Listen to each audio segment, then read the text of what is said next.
Carlos Barreto e Carlos Amoroso. Prazer enorme estar novamente com vocês. Esse é um momento que eu já falei várias vezes aqui, que é um dos que eu mais espero, que eu mais gosto na minha rotina, que é poder resenhar com vocês. Inicialmente, dar os recados iniciais aqui, pedir pro pessoal curtir. Cara, vou te falar, o negócio é chato pra caralho, esse negócio de recado inicial. Mas, pessoal, vocês já sabem o que tem que fazer, né? Todo mundo já sabe essa porra, não é possível. É que todas. Não, tem que dar o recadinho inicial. Porra, vamos entrar Todo logo. vídeo. Pô, chato pra caramba. Vamos entrar logo na resenha? Será que eu tô meio irritado? Porra, ó, vamos lá. Tá aí, já vou logo polemizar. Hoje é, porra, já que eu tô assim. Hoje é polêmico. E a tal da verdade, Carlos Barreto? É um assunto realmente. A gente gosta, né? A gente gosta.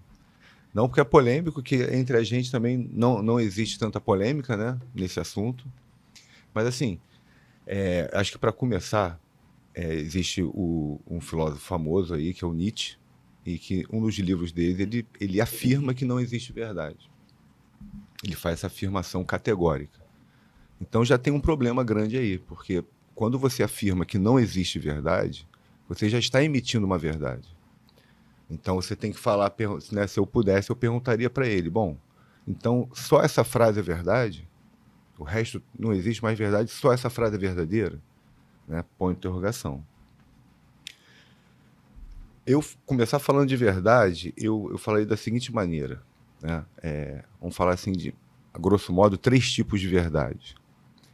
Uma são as verdades dos fatos, né? Então, eu posso contar aqui o dia do meu nascimento, a minha escolaridade, o casamento com a minha esposa, meus filhos, minha vida em geral, tudo que aconteceu nela é verdade, né? Não tem como. O que eu almocei ontem, né, já não está mais aqui no nosso mundo material, mas de fato eu almocei.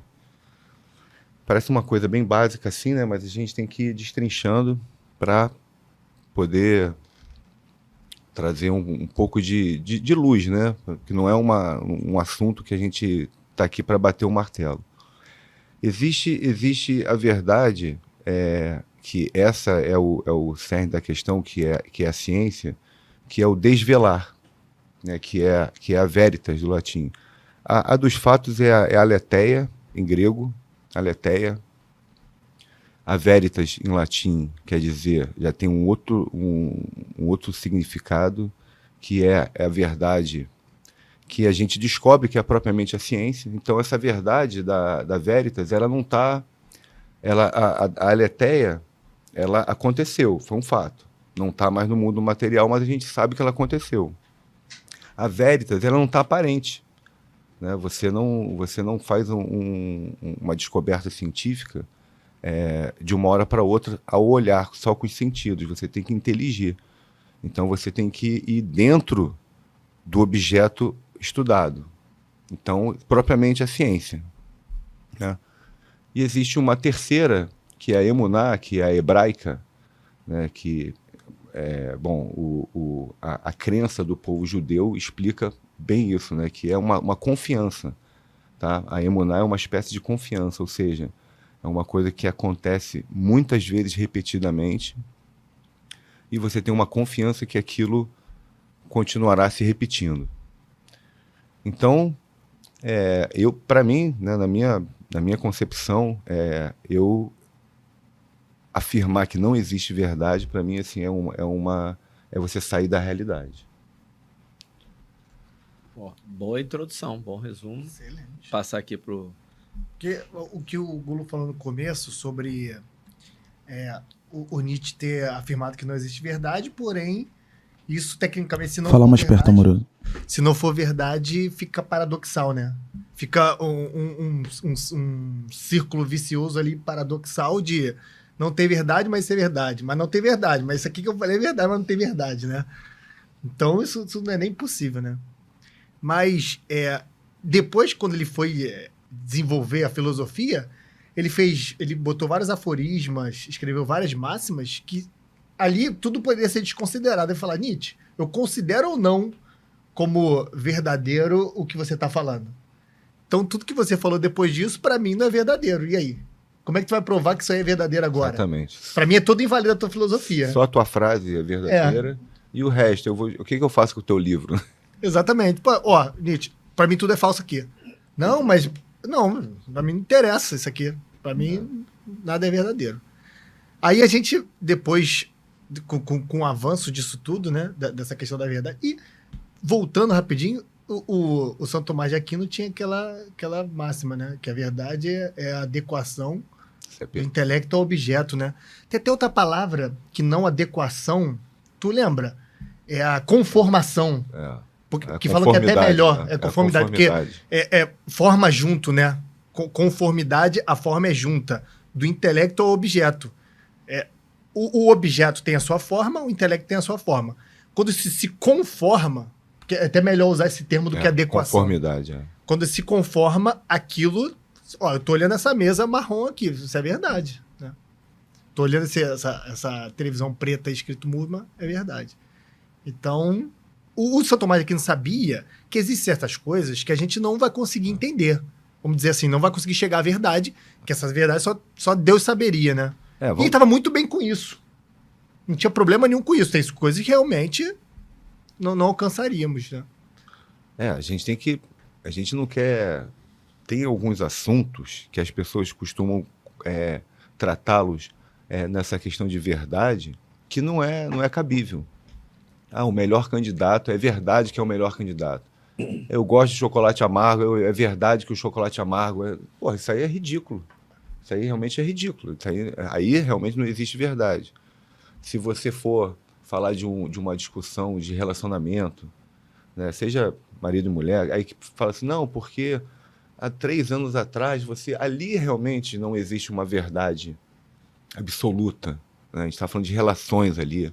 Então, um puxa para um lado, outro puxa para o outro. A gente, se os dois ali não quiserem realmente chegar numa verdade, numa conformidade, né, que apazigue a coisa, então a gente não pode tratar de uma verdade num assunto que não é para tratar. Como gosto particular, como os bens particulares. Acho que a verdade são mais nos bens universais. E uma questão, por exemplo, da aletheia, né, que é a questão dos fatos. Uma coisa interessante, né? Você está sozinho no lugar, você presencia um fato, presencia um crime, só você presenciou. Logicamente, quem cometeu o crime não vai dizer a verdade. Você tem a verdade. Mas a verdade é tua, só você viu. É um testemunho. Então, você vê que existe a verdade, mas não é uma verdade absoluta. Não é uma prova cabal. Né? Então, mas a verdade está com você. Ou às vezes acontece alguma coisa, algum fenômeno da natureza que modificou algum cenário e ninguém sabe acho que foi uma pessoa que fez ali. Quer dizer, existe uma verdade, mas a gente não vai descobrir porque não teve a gente não tem como, não foi uma pessoa, foi um fenômeno da natureza. Você vê que tem nuances nessa questão de verdade que realmente você tem que refletir e meditar sobre isso para você poder falar alguma coisa, senão vai ser uma mera opinião mesmo, porque não é simples. Aí dentro dessas verdades, vamos dizer, menores, é que criam as relativizações, né? Exatamente. Você não poderia estar em alucinação quando você viu o crime, você tomou algum remédio mais cedo, Aí, por exemplo, eu vi essa mesa marrom. Não, mas se a gente estiver numa Matrix e essa mesa for um programa de computador, você não viu, isso aqui são dados e você também é dado. Aí a galera começa a levar para esse nível reductio ad absurdum, né? Começa a fazer uma redução ao absurdo para poder ir contra o estatuto da realidade, né? Falei, mas se for um programa, vamos supor que isso aqui não tá aqui, eu não tô vendo, o mundo não funciona com isso aqui. Então, muito, muito, muito bom o gancho, porque aí você vê que essa distinção das 3 verdades, a gente está falando da aletheia, dos fatos. E quando a gente discute no nosso meio, né, com nossos pares, a gente está falando da veritas, a gente está falando da ciência, que é o descobrimento. Então a veritas é uma verdade que ela vai estar sempre, não é que ela vai estar em mutação, mas a gente ainda tem coisa para descobrir. A gente não resolveu todos os problemas. E não vai descobrir tudo. E não vai descobrir tudo. Então, aí que entra, aí vai entrar uma pessoa e fala assim, tá vendo? Então não existe verdade.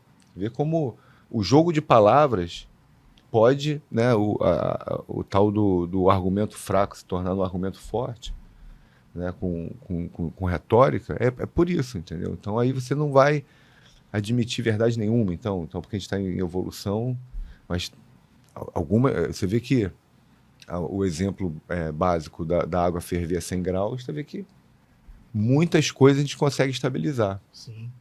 E até dessas polêmicas recentes aí, até falar depois a gente desenvolve ela mais para frente, né, sobre o livro que saiu da Pasternak, falando sobre que a acupuntura era pseudociência, que psicanálise era pseudociência, que homeopatia, você até concordaria, porque não tem substrato ali dentro, mas tem gente que diz que funciona, né? Que é pseudociência e outras coisas, né? Ozonioterapia, se eu não me engano, ela também fala. Sim. Outras coisas. Só que quando ela gera uma afirmação, por exemplo, a acupuntura é pseudociência, ela afirma, ou psicanálise até é pseudociência. O problema também, até dá para fazer estudos em cima do tratamento psicanalítico, o problema é a sistematização. Porque se eu tratar uma pessoa, vamos supor, ela foi obesa na infância, aí ela sofreu bullying, aí vamos supor, ela perdeu a mãe com 10 anos de idade. Aí depois ela cresceu e começou a se tornar anoréxica porque tinha aquele estigma da infância. Aí ela desenvolveu, foi tratada, começou a melhorar, a sua posição, aceitou melhor a morte da mãe, conseguiu ficar magra, começou a se posicionar melhor em relação ao mundo, parou de ser compulsiva e tal. Vamos supor que o tratamento psicanalítico tenha sido um sucesso. Como é que eu vou arrumar um N de pessoas que passaram por essa trajetória para poder fazer um estudo? Agora, se for uma patologia, por exemplo, pega indivíduos com depressão. Tenta fazer um questionário, enquadrá-los num tipo de depressão que vai do número tal. Eu não sei como é que são esses questionários de depressão, porque não é minha especialidade, né? Vamos supor que tem depressão de 1 a 10, vamos supor. Você consegue enquadrar ali indivíduos com depressão severa. Aí, enquadrou um N de 15. Conseguiu indivíduos com N de 15, que já é difícil, né? No hospital psiquiátrico, alguma coisa assim. Aí você vai começar a fazer um tratamento psicanalítico com eles, você consegue até sistematizar ali mais ou menos. Você pega como eles estão antes, faz questionário, depois de um determinado tempo, vai ter que acompanhar longamente, não sabe quanto tempo demora o tratamento, é individual para cada um, fazer o que? 1 ano? Aí você vai fazer esse questionário novamente para tentar entender qual foi a melhora geral. Existe até um tratamento estatístico que você consegue meio que individualizar a questão estatística e depois produzir gráficos com isso. Aí você vai conseguir medir mais ou menos a melhora. Mas e isso mesmo assim, pode ser pessoas, pode ter indivíduos que precisem mais de tempo, depende do tratamento psicanalítico do analisador. Se for o mesmo analisador com os 15, quando ele passou do 5º, ele já tá de saco cheio, não vai ter a mesma performance. Aí vai usar o quê? 1 ou 2 analisadores? Pode fazer tratamentos diferentes, um pode ser um pouco mais lacaniano, ter um pensamento um pouco diferente. E aí? É complicado. Lógico que, por exemplo, com TCC, aquela terapia cognitiva... Eu já puxei para prática, se tu quiser voltar à teoria. Não. O TCC, a terapia cognitivo-comportamental, é uma coisa um pouquinho mais, digamos assim, entre aspas, científica, mais fechadinho, mais rígido. Aí eles conseguem medir melhor. Só que o ser humano não é um artigo, né, cara? Individualidade biológica. Aí, chegando na máxima... Para começar, individualidade biológica, para começar assim, no alicerce. Já tem uma individualidade... Uma coisa que a nossa profissão falha muito, né? Até tacar polêmica. Biológica, não vou nem falar na individualidade psicossocial, né? Sim. Que aí... muito maior. Desculpa a polêmica aí, gente, mas aulas coletivas quebram o princípio da especificidade de individualidade biológica. Lógico. Qualquer aula coletiva, qualquer uma, né? Tudo bem, né? Você vai para todo mundo... Nada contra, porque é um mote da nossa profissão, mas deixando essa polemiquinha aí, não fiquem chateados. Você não tá dizendo que é contra. Não tô dizendo que é contra. Tô dizendo que quebra o negócio. Isso é uma verdade. É uma verdade. Você tem um princípio, claro, lógico. Você tem uma individualidade de cada um, você não vai conseguir controlá-los, né? Mas deixa eu interromper aqui rapidinho. Claro. Eu vou interromper. Primeiro que eu quero fazer um chamado aqui pra galera. Daqui a 15 dias... para quem estiver assistindo esse episódio no momento que ele está sendo lançado, mas mais precisamente no dia 26 de agosto, nós temos o Simpósio Movement de Condicionamento Físico. Eu vou estar lá no simpósio dividindo um momento especial com o André Letta, meu mestre André Letta, falando de emagrecimento. eu falando dos protocolos de mais intensidade ou de mais volume, essa relação volume-intensidade, o André está falando de treinamento de força, mas vamos ter muitas outras coisas lá. Tem um link aqui, o link na descrição, clica, vê a programação e pega logo seu ingresso. Eu acho que hoje, quando o pessoal estiver vendo isso, provavelmente já vai estar no segundo lote. Então, mas adquire antes de chegar chegar no terceiro lote. Um simpósio com muita questão prática apoiada na evidência, que aí eu vou aproveitar esse gancho para tentar fazer uma perguntinha para vocês nesse sentido, mas não vai ser agora, porque eu não quero atrapalhar a linha de raciocínio de vocês, eu só queria fazer o jabá. Então, Simpósio Movimento de Condicionamento Físico, dia 26 de agosto, de 8 da manhã às 17, de 8 às 17, no auditório do CETA América, na Barra da Tijuca. Estarei lá. Vamos nessa. Também assistindo. Sigam, toquem o barco. Também estarei. Posso ir um pouco, amor? Pode ir, claro. Eu queria falar sobre a questão da ciência, né? Porque é o nosso mote, né? Na área da saúde, que se não existe verdade, o que as pesquisas estão indo atrás do quê? Né? Não existe verdade, então eu estou brincando aqui, eu vou achar um negócio que não é. Não. Pelo contrário, como a gente está desvelando, a gente está fortalecendo uma verdade. A gente está construindo. Pô, haja visto o que nós construímos aí, nossa civilização aí, vamos botar aí, brincando aí de 3.000 anos. Né? Tô falando assim, sem contar tudo, na verdade. Né? Eu fiz um corte que eu deveria ter feito. Império Romano. Então, desde sempre, nós estamos aqui, né, nessa empresa maravilhosa Betamax. Um patrocínio perfeito aqui dessa água especial que eles estão... Cara, sério, olha só essa garrafa d'água aqui, isso cara. Aqui é uma olha só, não fabricaram isso aí, cara? Né? O primeiro cara que queria fabricar botar água dentro da garrafa foi dito que era maluco. Mas ela é verde, Gugu? Não, deixa eu ver, cara. Deixa eu ver. O cachorro, se o cachorro olhar, não é verde. Se o daltônico olhar... se o orangotango olhar, não sei o quê. Se eu estiver em Marte, meu irmão, não vejo essa... Se eu ficar cego, eu nem vejo a garrafa, caralho. Tem garrafa aí, Alain? Boa. Tem garrafa aí, Alain? Pode ser que nem tenha a garrafa. Bom, mas voltando aqui, então, a ciência, acho que uma questão é que você não pode ser arrogante, né, e achar que você descobriu uma verdade absoluta que é imutável. A gente está, foi o que eu falei, fortalecendo uma verdade que é o conhecimento. A gente está aqui, eu acabei de falar, estamos aqui rodeados de conhecimento. Aqui tem muito conhecimento, nessa sala aqui. Eu acho que estou até comentando com o Alain, esses últimos tempos, que ao falar de ciência, qualquer um que faça isso, principalmente a Pasternak, tem que falar sempre com o pé atrás no ceticismo. Não há um corpo de evidências suficiente que ainda pode se enquadrar como uma ciência estabelecida para tais e tais assuntos. Possível, porque não é tá cheio de dedo, Carlos, para atacar que é pseudociência, mas se é uma verdade em construção, se não é uma verdade final, porque, por exemplo, o exercício físico é quase que uma verdade, que ele melhora tudo quanto é aspecto. Eu diria que é verdade. É verdade, né? Eu diria que é verdade.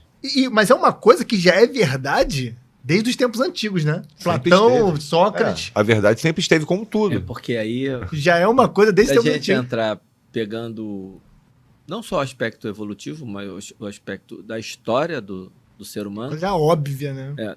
Efetivamente, a atividade física não é que ela faça bem. É a falta dela que faz mal. Exatamente. Isso acho que também está claro. Ou você Não, quer, tá claro. você quer falar assim, não é tá verdade. Claro, mas muito óbvio. Porque tem gente que não sofre tanto, tem gente que sofre mais, mas de uma maneira geral, o ser humano, ele vai sofrer consequências negativas de não manter o seu corpo ativo. É isso. Porque a falta de atividade, a atividade física, ela tem substância. A falta de atividade física, ela não tem. Né? É a mesma coisa da luz e a escuridão. A luz tem substância, a luz tem energia, tem matéria. A escuridão é a ausência de luz. Exatamente. Mas eu concordo com você, porque a ausência de atividade física, mesmo que ela não tenha substância, ela causa efeitos deletérios no físico. Exatamente. Isso é porque essa Entendeu, visão- Alan? A substância é o exercício. Não, entendi, Perfeito, mas é que eu não perfeito. quero- Eu não tô indo contra você. Não, eu sei que você não tem no conta. Eu só fiz essa intervenção, que eu não precisaria nem ter feito. E não é uma correção, mas é porque é sempre um olhar que eu acho legal pra gente, enquanto profissional, ter. Claro. Que historicamente, Posicionamento eu estou falando de. Porque historicamente sempre esteve O corpo, ele chegou onde chegou fazendo atividade física. É uma coisa presente.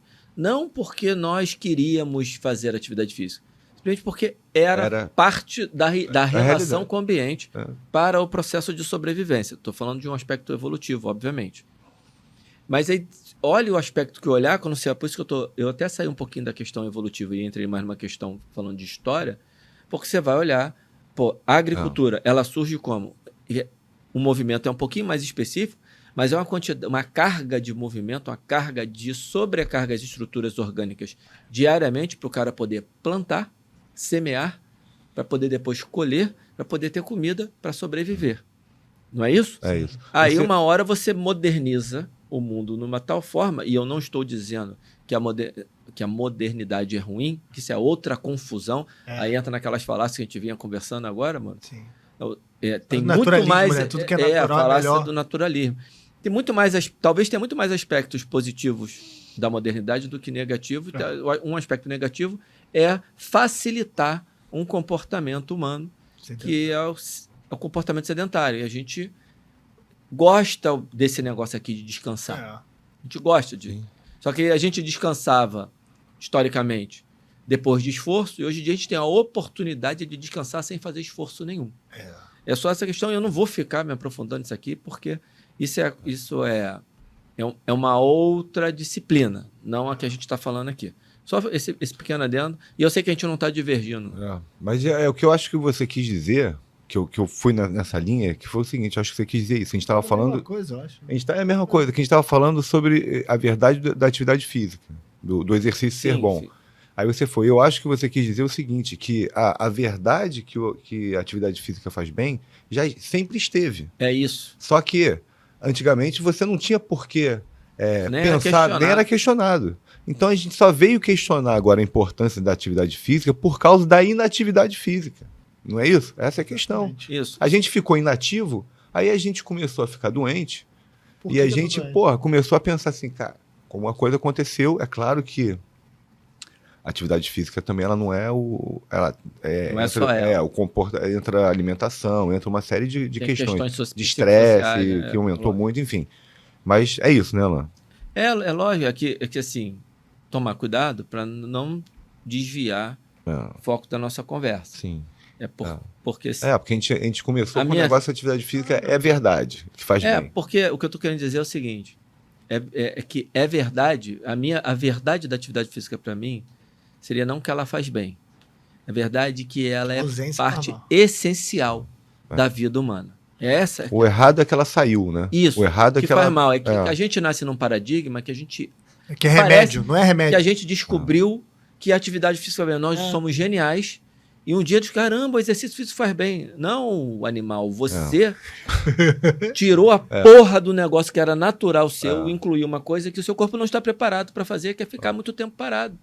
Pronto, ponto. Esse é que é o ponto. Sim. E a atividade Perfeito. física, ela é natural ao ser humano. Perfeito. Essa, para mim, é Perfeito. a grande verdade. Eu adorei o negócio que o Gulo falou, que eu achei uma construção maravilhosa, que falar que, por exemplo, em Santo Agostinho, não existe o mal. Existe o bem. E o mal é a ausência do bem. Sim. É igual, por exemplo, existe o exercício, sempre existiu. E o mal é a ausência do exercício. É isso. O exercício é um ser, Porra, e a falta de exercício é um não ser. Exatamente. Porra, do caralho, amor. E é essa construção do Gulu, eu só sei, sintetizei. eu sei. Você fez o trabalho. Bate-bola. Eu fiz trabalho do Alan. Não, na verdade. Na verdade, ele transcreveu a parada. Em geral, ele tem transcrito você, né? Tem traduzido você. Você Isso traduz vai mais traduzir. nós dois do que nós a Mas nós eu- próprios. Alan eu tô precisando sintetiza, menos. faz, Eu tô precisando menos. Vocês não têm dado trabalho nesse sentido. Vocês estão melhorando muito, caramba. Aí, sintetizei o que o Gulu... Mas é perfeito isso, porque todo mundo bota que exercício é remédio. Mas você já falou que exercício... falta de exercício que é o veneno, né? Exercício não é remédio. Ele já teve aí... Pô, isso dá várias discussões polêmicas, mas não vamos entrar nela. Né? Ah, sim. Deixa eu só finalizar com essa questão por exemplo, da atividade física, que essa verdade sempre esteve. A gente tem que fazer ciência, na minha opinião, né? A gente tem que fazer ciência exatamente assim, falando assim, olha, a verdade, ela está aí. Eu vou descobrir, não sou eu que vou inventar a verdade. Entendeu? Então, por isso que tem que tomar cuidado, que você pega uma premissa que nem sempre é uma verdade, e aí você já quer fazer um raciocínio teu, uma outra coisa, aí você começa a estudar uma coisa que não é. Entendeu? Então, assim, a verdade, ela está aqui. Não sou eu, não é o cientista, eu que tô falando. Tu não começa pelo aquele negócio zero, paradigma. Hipótese nula. Hipótese nula. Tu não chega que começa... Porra, lembrou bem. Não começa pela hipótese nula, pelo paradigma. Tu começa pelo que Exatamente. desdobra que não é o paradigma. Exatamente. Porque aí porque senão você tem que ter essa humildade. Ó, não sou eu que estou fabricando essa verdade. Eu estou descobrindo. Através do meu intelecto, da minha inteligência. Exatamente. Perfeito. Você ia falar? Eu vou contar uma história que Manda vai durar brasa. mais. Manda brasa. Eu até lembrei de uma coisa que o Alan, ele também é desse métier. Por exemplo, eu vou aproveitar e contar a história, que é uma coisa lúdica, coisa que aconteceu comigo, a galera gosta de ouvir essas. Uma vez eu tava na academia, lá no Leblon, treinando. Chegou um professor, virou pra mim. Aí, você corre descalço também, né? Na época eu corri descalço. Bota vídeo correndo descalço na orla e tudo. Pô, maneiro. Ele, pô, cara, tu até conhece o cara. Acho que talvez você conheça também. Eu achei que tu era mais um copião, mais um copiador. Eu falei, por quê? Porque eu comecei a correr descalço, comecei a fazer um Instagram voltado pra corrida descalço. É o Marcelo, né? Pô, gente boa aí, interage pra caramba comigo no Instagram. Porque muita gente começou a copiar, começa a ver, começa a querer fazer. Só que a galera não tem o conhecimento. Aí eu te vi num vídeo correndo descalço. E te vendo descalço, falei, mais um pra copiar. Aí. Só que quando eu desci, eu olhei a data, cara, 2016. Foi antes de eu começar a correr descalço. Eu falei, pô, esse cara não copiou. Esse cara é um dos primeiros a fazer esse troço, né? Ter coragem de sair na orla, fazer bolha no pé até o pé ficar grosso e correr descalço. Aí, pô, não, maneiro e tal. Por que eu tô contando essa história? Porque o ser humano, da mesma forma que fazia exercício, sempre correu na desgraça de tudo quanto é lugar descalço, não tinha calçado. E depois, quando veio a ter calçado, era um calçado só para proteger contra cortes e coisas. Não tinha amortecimento nenhum. Era um calçado de couro normal, ou para proteger no frio nas regiões mais setentrionais do mundo, com pantufa, mas também não tinha amortecimento. Era no solo encoberto de pele de animais e tudo. E eles se deslocavam e corriam justamente com aqueles calçados, não tinha amortecimento.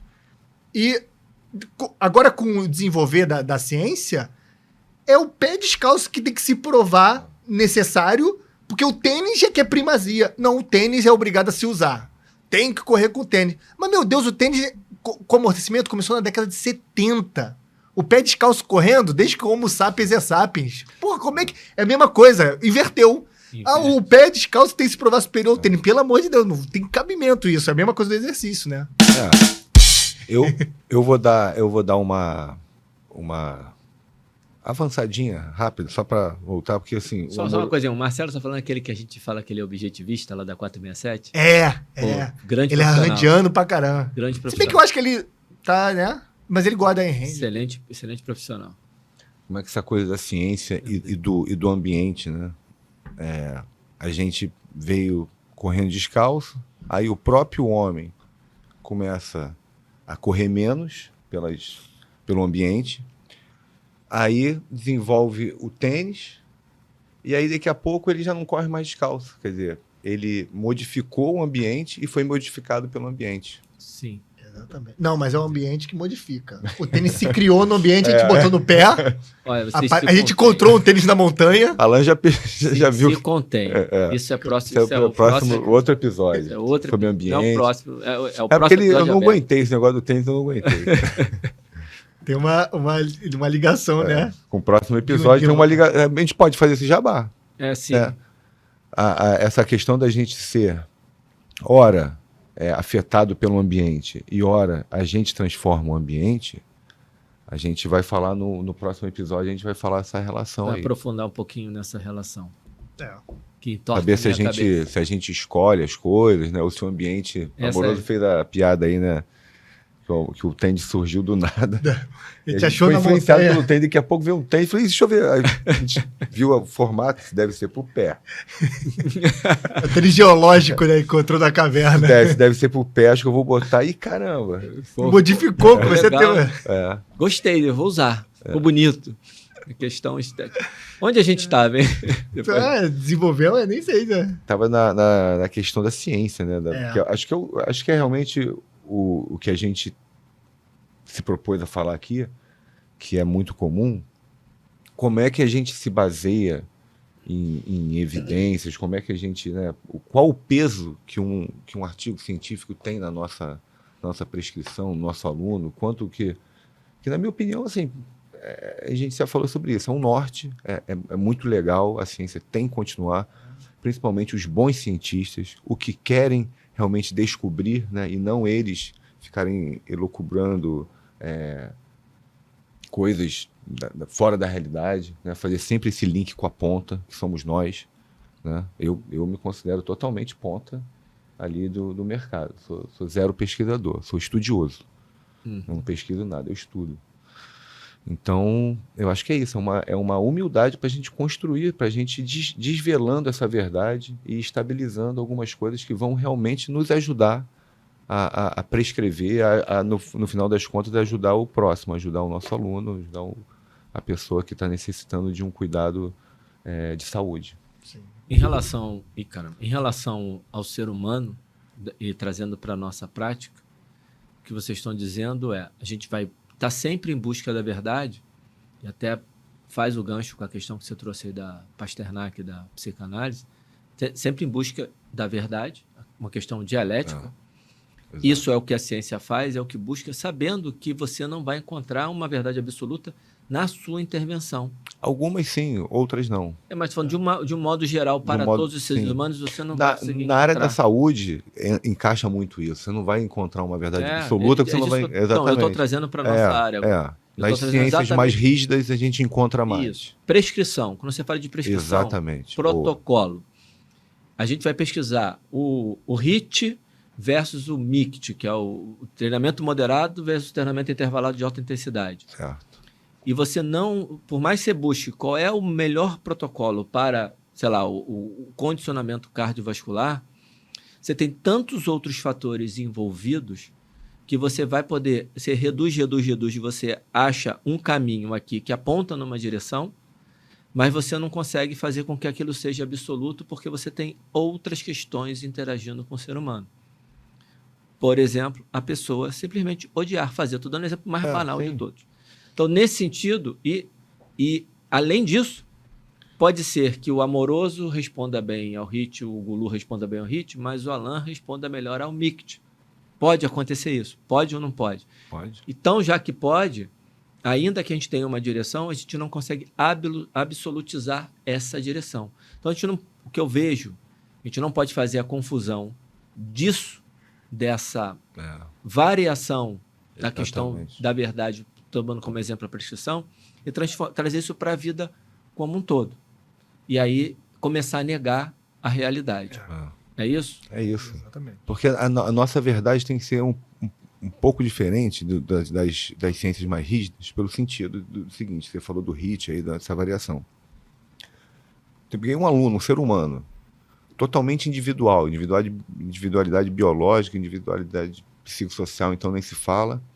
E ele me procurou para emagrecer. E eu fiz tal coisa, não interessa, de repente eu fiz de 40 minutos de treino, eu fiz intervalado 20 e os outros 20 eu fiz contínuo. E aí, sei lá, eu fiz 10 contínuo, não sei, o cara emagreceu. Não é verdade? A verdade está aí, a nossa verdade está aí. Tá aí, emagreceu, não machuquei o cara, tá aí. Qual outra verdade você quer? Que mais verdade você quer? Se o cara perdeu o peso que ele queria, se o cara hipertrofiou o quanto ele queria, se o cara está satisfeito, aderiu à atividade, ele queria aderir a uma atividade física, ele era sedentário, ele queria passar pelo menos a fazer 3 vezes por semana atividade física. Ele está fazendo, está caminhando 3 vezes por semana. Está ativo, está melhorando. Está melhorando. Mas a caminhada, não sei o quê. Eu diria que ele está voltando ao normal, que ele não deveria ter saído. É, Tá vendo aquele raciocínio da hipótese nula. sim. Bom, Entendeu?